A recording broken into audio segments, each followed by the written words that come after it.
Band, choir, and orchestra directors. If you're working on intonation with your ensembles and you're struggling a bit, you've landed in the right place. I'm Jill at Sheet Music Plus, and this is the third installment in our Intonation 101 series. If you haven't seen our first two videos on tone quality and pitch flexibility, you should go back and watch those and then hit like and follow or subscribe so that you don't miss the rest of the series. In the last video on pitch flexibility, I talked about when I introduce electronic tuners in the class, and today I'm going to talk about how to get students to use them consistently. We're going to be joined by a special guest who was very upset that he was not included in the first two segments in this video. But before I do that, I would like to mention that this is about the time where I explain to students kind of what bad intonation is and why we are working on the things that we're working on. And I do that by picking out a student who is going to play the same instrument that I'm going to play, and I will ask them to play their tuning note. And then I will purposely play either very sharp or very flat. A lot of the students in your class will be able to hear this right away and they will cringe and be like, ew, and that's the reaction that you're going for. But there are some students who their ear takes a little longer to develop and they will not be able to hear it. And it's important that you mention to them that if they can't hear it right away, that's okay, because this, just like everything else, is a skill that develops over time and you can develop your ear for pitch. And there are a lot of vocal teachers out there who are not used to using electronic tuners, but I would encourage you to give it a try, especially for students who can't hear it right away, because sometimes with students who struggle to hear those pitches, the visual cue of the lights moving back and forth is easier for them to process than the auditory cue when their ear is not developed enough yet.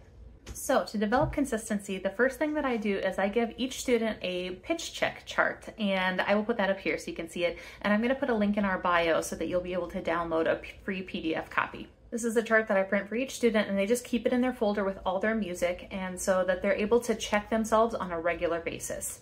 How often they're going to check is going to depend a lot on your program, how often you see the kids, and the resources available to you. The first thing that you need to do is develop your system for how you're going to tune kids. Maybe you only see your kids every other day for an hour, but you only have one tuner. So you may need to tune 2 or 3 sections a day, and each student marks their chart, and then they don't get to tune again until a couple of weeks later. Maybe it looks like you see your kids every day and you have enough tuners to go around so that each section leader can have one, so they get to tune every day. Maybe your kids are 1-to-1 and they have access to a tablet, and so they can tune themselves every day. It's whatever works for you, as long as it's a consistent basis. Every time they tune, they're going to either circle sharp or flat, that's the plus or minus on there, and then write in the number of cents approximately that they were sharp or flat. And they're going to do this several times throughout the course of days or weeks. As you go along, you're going to be training students to adjust their instrument, whether that is pushing in or pulling out on mouthpieces, whether that is tuning strings.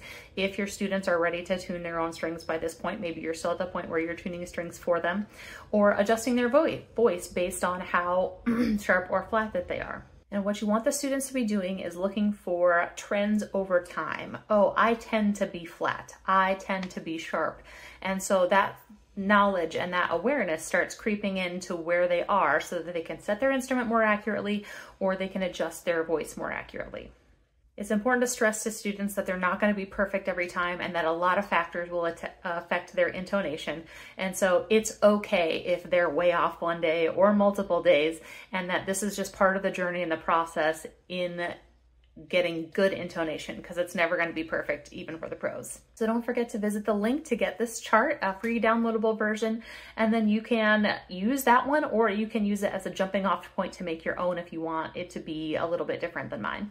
And like I said, don't forget to follow along on our journey to good intonation. Next week, we're going to be talking about using drones and developing our ears so that we do not need to rely on the electronic tuner as much.